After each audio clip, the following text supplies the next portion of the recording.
রূপকথার গল্প হার মেনে যাবে, তবে ঘটনাটি একেবারেই বাস্তব। উত্তরপ্রদেশের নয়ডায় চাকরি করতে করতেই চলে প্রস্তুতি। কিসের প্রস্তুতি? ইউপিএসসি পরীক্ষার প্রস্তুতি। কাজের অদম্য চাপের ফাঁকেই পড়াশোনা করতে থাকেন বর্তমানে বাঁকুড়া জেলার খাতড়ার মহকুমা শাসক নেহা বন্দ্যোপাধ্যায়।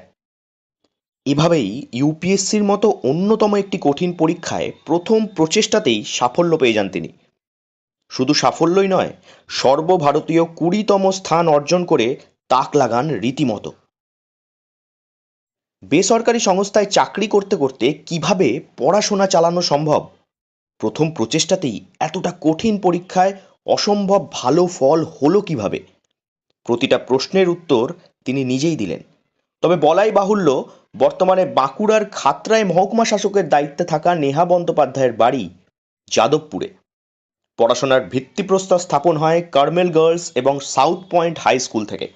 এরপর আইআইটি খড়গপুর থেকে ইঞ্জিনিয়ারিং করেন তিনি। ইঞ্জিনিয়ারিংয়ের পাঠের শেষ বছর 2018 সাল থেকে তিনি শুরু করেন ইউপিএসসির প্রস্তুতি। যদিও আইআইটির ক্যাম্পাসিংয়ে চাকরি পান একটি বেসরকারি সংস্থায়, চাকরি প্রত্যাখ্যান না করে চলে যান নয়ডায় চাকরি করতে।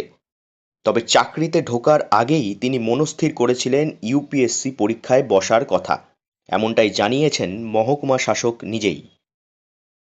মানে কলেজের যেরকম ওই পড়াশোনার ফাঁকে ফাঁকে একটু টাইমে পড়াশোনা স্টার্ট করি, তো আমার ভীষণই ইন্টারেস্টিং লাগতে শুরু করে সাবজেক্টগুলো, এবং তখন আমি আস্তে আস্তে ডিসাইড করি যে আমি এই এক্সামটাকেই ভালো করে দেওয়ার মানে মনস্থির করি। তো ইন দ্য মিন টাইম আমার একটা জব অফার ছিল হাতে, তো সেই জবটাকে আমি প্রত্যাখ্যান করি না এবং আমি সেই জবটাকে নিয়ে আমি নয়ডা চলে যাই।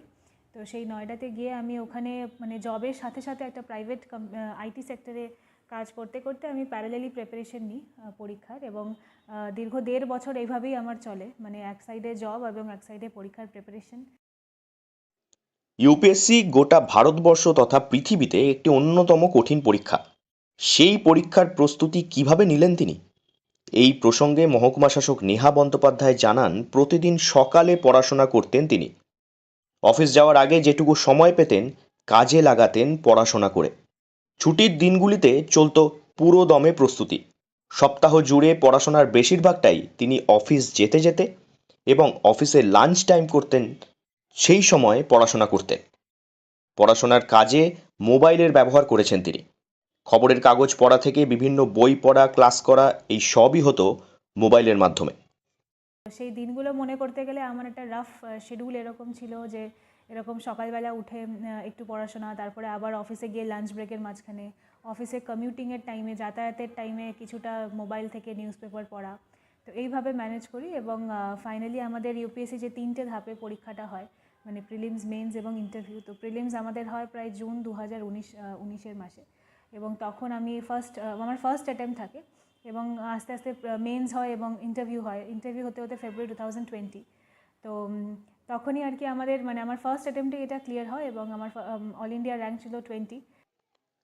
ইউপিএসসি পরীক্ষায় ইচ্ছুক পরীক্ষার্থীদের উদ্দেশ্যে তিনি জানান, যে কোনো স্নাতক করা থাকলেই ইউপিএসসি পরীক্ষা দেওয়া যায়।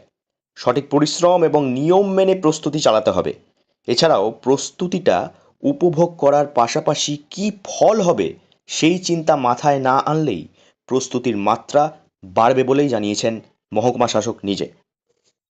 যেরকম আমার কমপ্লিটলি সায়েন্স আর ইঞ্জিনিয়ারিং ব্যাকগ্রাউন্ড ছিল, যদিও এক্সামে মোর আর্টস ডিমান্ডিং সাবজেক্টস থাকে, তো তার মানে এটা নয় যে এই সাবজেক্ট নিয়ে পড়তে হবে, এরকম না, যে কেউ দিতে পারে যদি প্রপার কনসেন্ট্রেশন আর রাইট স্ট্র্যাটেজি থাকে প্রিপারেশনে। প্রিপারেশন স্ট্র্যাটেজি নিয়ে দু একটা টিপস যেটা বলা যায়, যে প্রথমত হচ্ছে যে একটা লেয়ার্ড অ্যাপ্রোচ রাখতে হয়, মানে আগেই খুব ডিফিকাল্ট সাবজেক্টগুলোকে না পড়ে একটু যেগুলো ভালো লাগে পড়তে সেইটা। আর দ্বিতীয়ত হচ্ছে এটাই যে পুরো এক্সামটার মধ্যে দিয়ে কখনোই রেজাল্টের কথা ভাবতে নেই, অর্থাৎ মানে আমি পাস করব কি ফেল করব, আমি ইউপিএসসি ক্র্যাক করব কি করব না, এইটা ভাবলে কিন্তু আমাদের মানে এফিসিয়েন্সি কমে যায় পড়াশোনার। 2024 সালের নারী দিবসের আগেই বাঁকুড়া জেলার খাতড়া মহকুমার মহকুমা শাসক নেহা বন্দ্যোপাধ্যায়ের ইউপিএসসির জার্নিটা বাঁকুড়া, প্রত্যন্ত জঙ্গলমহল এবং পশ্চিমবঙ্গের যুব সমাজকে পরিশ্রমের পথে এগিয়ে নিয়ে যেতে অনুপ্রেরণা যোগাবে বলেই আশা করা যায়। বাঁকুড়া থেকে নীলাঞ্জন ব্যানার্জির রিপোর্ট, লোকাল 18 বাংলা।